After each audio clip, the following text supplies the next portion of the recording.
Hello, my name is Brooke Marty, and today I will be discussing the impacts that horseshoe crabs have on human health. In this video, I will not be specifying in on one specific species of horseshoe crab, simply because there are several species of horseshoe crabs that do have a positive impact on our health. So in this video, I will be reviewing Limulidae, which is the family of horseshoe crabs. Now, something very neat about these animals is that they do age back 450 million years ago. This tells us that they did arrive on Earth around the Paleozoic era, and this era lasted around 540 to 250 million years ago. This is how they have acquired the name living fossils, because they are so ancient to our Earth. It's also very impressive because this tells us that they predate dinosaurs as well as trees. Now, there are 4 total species worldwide of horseshoe crabs. I do have the scientific names listed to the right of me. And from top to bottom, we have the mangrove horseshoe crab, the tri-spine horseshoe crab, the Indo-Pacific horseshoe crab, and the Atlantic horseshoe crab. Limulus polyphemus, also known as the Atlantic horseshoe crab, is the only horseshoe crab that you can find within the United States. The other 3 will be found in Asia. I mentioned earlier in the video that I will not be narrowing in on a specific species of horseshoe crab and rather focusing on their family as a whole. And I have provided to the right of me the taxonomy of these animals. So how exactly do horseshoe crabs impact our human health? Well, fortunately for us, they impact us in a very positive way. The main reason we are able to utilize these horseshoe crabs in our medical field so widely is because of their blue blood.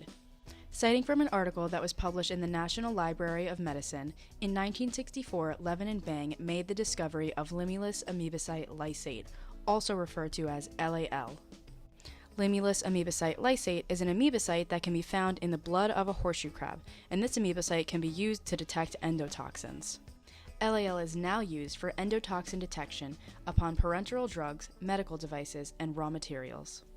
The National Library of Medicine also provides us with evidence that tachyplesin-1, a peptide found in horseshoe crabs, can also be used for killing cancer cells. And because of the discoveries on this tachyplesin peptide, this just may lead us into the new development of anti-cancer peptide-based drugs, therefore improving our medical industry.